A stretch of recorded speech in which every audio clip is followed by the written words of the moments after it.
A ver, ¿cómo nace una nación? Casi siempre pensamos en, no sé, en batallas, en héroes a caballo, ¿cierto? Pero la verdad es que a veces el verdadero campo de batalla, el más importante, es el de las ideas. Hoy vamos a explorar justo eso, cómo una idea, el liberalismo, cruzó todo un océano y después de décadas de pleitos y guerras, terminó por forjar la identidad de México. Miren, este es el camino que vamos a seguir. Empezaremos allá, en los salones de la Ilustración Europea. Luego, cruzaremos el charco para ver cómo esas mismas ideas prendieron la mecha de una revolución aquí. Y al final, seremos testigos de la lucha por definir el alma de México, una que casi desgarra el país apenas naciendo. Y aquí está la pregunta clave de todo esto. La historia de México nos da una respuesta bastante contundente. Una idea puede llegar a ser el arma más poderosa de todas, una capaz de tirar un imperio y de construir una nación desde cero. Ok, para entender cómo pasó todo, tenemos que viajar un poco en el tiempo, porque mucho antes de que sonara el primer disparo por la independencia, ya se había librado una batalla de ideas en Europa. Y los ecos de esa batalla estaban a punto de llegar con una fuerza imparable a la Nueva España. Uf, es que este pensamiento de Rousseau era dinamita pura para la época. Soberanía popular, democracia, libertad. Imagínense lo que significaron estas palabras para los criollos de la Nueva España.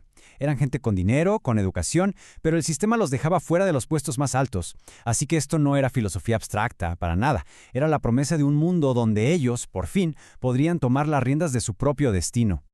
Y no eran solo ideas en un libro, ¿eh? El mundo estaba literalmente en llamas. La independencia de Estados Unidos y la Revolución Francesa demostraron que los reyes y las monarquías no eran para siempre. Y entonces, ¡pum! En 1808, Napoleón obliga al rey de España a abdicar. De repente, ese vacío de poder creó una pregunta súper urgente en la Nueva España. Si ya no hay rey, ¿quién manda aquí?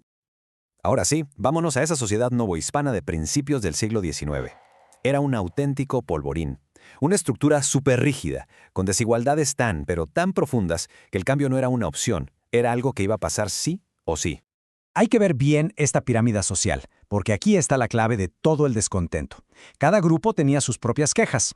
Los criollos, con todo y su lana, estaban hartos de no poder ocupar los puestos más importantes, que eran solo para los españoles. A los mestizos, pues, los veían con desconfianza. Y los indígenas, que eran la gran mayoría, simplemente no contaban. Era un sistema diseñado para que la gente estuviera resentida. Esta frase del obispo Abadi Queipo lo dice todo, es demoledora. Una décima parte de la gente, o sea, los españoles peninsulares, lo tenían todo. El resto, 9 de cada 10 personas, vivían en la miseria. No había clase media. O eras de la élite o eras miserable. La fractura social era total. Llegamos a 1821. México por fin es independiente de España. ¡Victoria! Pero la celebración duró muy poquito, porque irónicamente, liberarse de España fue la parte fácil. La pregunta realmente difícil, la que iba a causar guerras por los siguientes 50 años era, bueno, ¿y ahora qué tipo de país vamos a ser? El caos fue inmediato. El país estaba totalmente fracturado. Unos querían la supuesta estabilidad de traerse un rey de Europa. Otros veían al héroe del momento, Agustín de Iturbide, como el emperador perfecto. Y una minoría, que volteaba a ver al vecino del norte, soñaba con una república.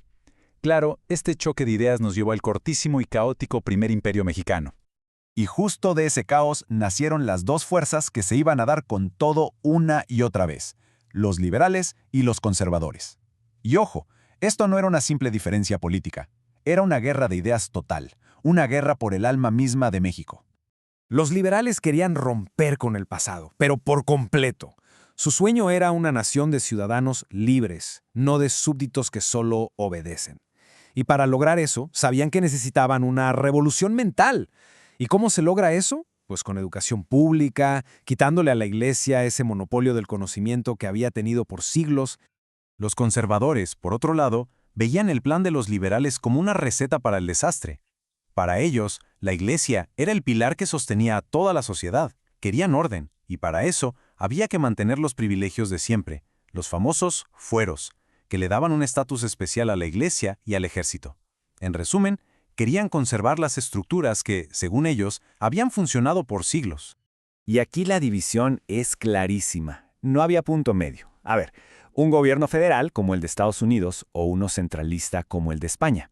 ¿Separamos a la Iglesia del Estado o los mantenemos bien unidos? ¿Le damos prioridad a las libertades de cada persona o al orden tradicional? es que no eran simples diferencias de opinión.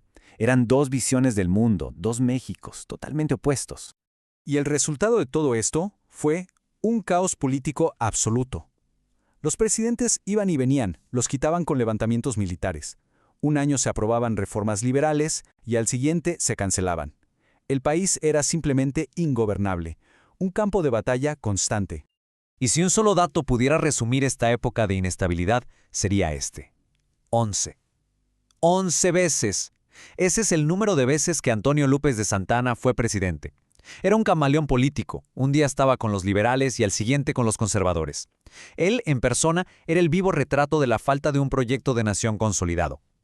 Bueno, pues entramos a la fase final de esta larguísima lucha. Una donde después de décadas de pleitos y una última y brutal guerra civil, la ideología liberal por fin logra imponerse y queda escrita en la ley más importante del país. La Constitución de 1857 fue la victoria de los liberales hecha papel. Por primera vez en la historia del país, se ponían los derechos del individuo por encima de cualquier corporación. Se acababan los privilegios de la Iglesia y del Ejército. Fue un terremoto político tan, pero tan grande, que en lugar de traer paz, desató la Guerra de Reforma, el choque final y más sangriento entre esos dos Méxicos. Y justo en medio de esa guerra, el gobierno liberal de Benito Juárez dio el golpe de gracia con las leyes de reforma. Y esto sí que fue definitivo.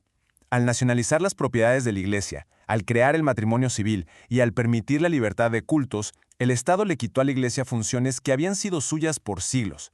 Se separó, ahora sí y para siempre, la vida pública de la influencia de la religión.